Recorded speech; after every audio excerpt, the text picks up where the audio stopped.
গুলো পাঠায় ভারত সরকার, গমগুলো পাচার করে তৃণমূলীরা বাংলাদেশে পোকা গমগুলোকে আটা তৈরি করে প্যাকেটে ঢুকিয়ে হাঁড়ি লাগিয়ে পাঠায়। হাঁড়ি চিহ্নে ভোট দিন, মমতার চিহ্ন। খাদ্য সাথী ভুয়া। আপনারা ওই গম ওই আটা দেখেছেন? রুটি হয়, কেউ খেতে পারে? গবাদি পশুও মুখে দেয় না। একদিকে ভারত সরকার, এরা বলে কেন্দ্র টাকা দেয় না, ওখানে বসে আছে পিসি, আর কোচবিহারের দিনাটায় বসে আছে কমল বাবুর কুপুত্র। দুজনেই ধর্ণা দিচ্ছে। কেন ধর্ণা? ধর্ণা হলো বাংলাদেশি অনুপ্রবেশকারী রোহিঙ্গাদের নাম ভোটার তালিকায় রাখতে হবে। সময় ৮০,০০০ টাকা, ৫০০, ১০০০, ১৫০০ কি হয় বন্ধু? কেন চাকরি নেই? কেন প্রতি বছর এসএসসি, বিএসসি, প্রাইমারির চাকরি হয় না? এই রাজ্যে কত ভ্যাকেন্সি ফাঁকা জানেন? ৬ লক্ষ ভ্যাকেন্সি ফাঁকা। আরো ৬ লক্ষ কর্মসংস্থানের অবলুপ্ত করেছে। আপনারা জানেন ৫১টা এমপ্লয়মেন্ট এক্সচেঞ্জ তালা চাবি লাগিয়েছে তৃণমূল কংগ্রেস। আপনারা জানেন বামফ্রন্টের ৯৯ লক্ষ বেকার, মমতা ব্যানার্জির আমলে ২,১৫,০০,০০০ বেকার হয়েছে। মেখলিগঞ্জে, হলদিবাড়িতে, জলপাইগুড়ি, কোচবিহারের যে কোনো গ্রামে যান, দেখবেন সেই গ্রামে কোনো পুরুষ যুবক বাড়িতে নেই। আপনার বাড়ির ভাইটা কোথায়? আসামে গেছে কাজ করতে।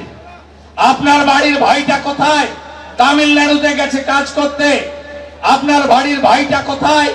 উত্তরপ্রদেশে গেছে কাজ করতে। এত পরিযায়ী শ্রমিক কেন হবে?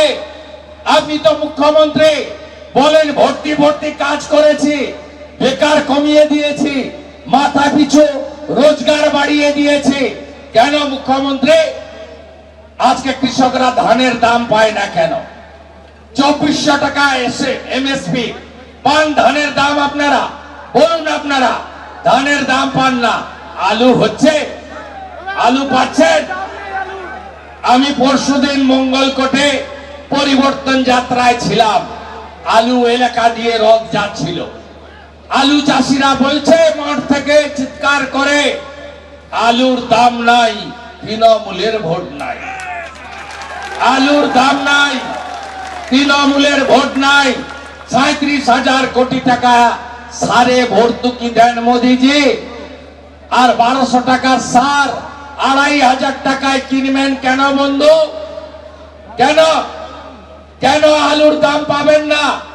যখন আলিপুরদুয়ার, ফালাকাটায়, মেখলিগঞ্জে, কোচবিহারে একটু আলুর দাম হয়, আসাম বর্ডার বন্ধ করেছিল কে? পুলিশ দিয়ে কে বন্ধ করেছিল?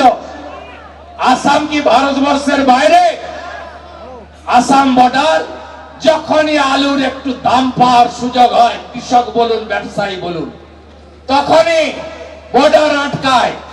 আপনারা বদলা নেবেন না?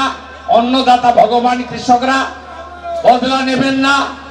বদলা নেবেন না? পরিবর্তন আনুন, পরিবর্তন আনুন। কৃষকদের বাঁচানোর কাজ আমরা করব। আমরা যে যে রাজ্যে সংকল্প পত্রে যা যা বলেছি ৬ মাসের মধ্যে করে দেখিয়েছি। ছত্তিশগড়ে বিষ্ণুদেব সাই ৩১০০ টাকা করে ধান কেনেন। যান সেখানে। আমরা কথা দিতে পারি, আমরা আলুর দাম সঠিক দেব।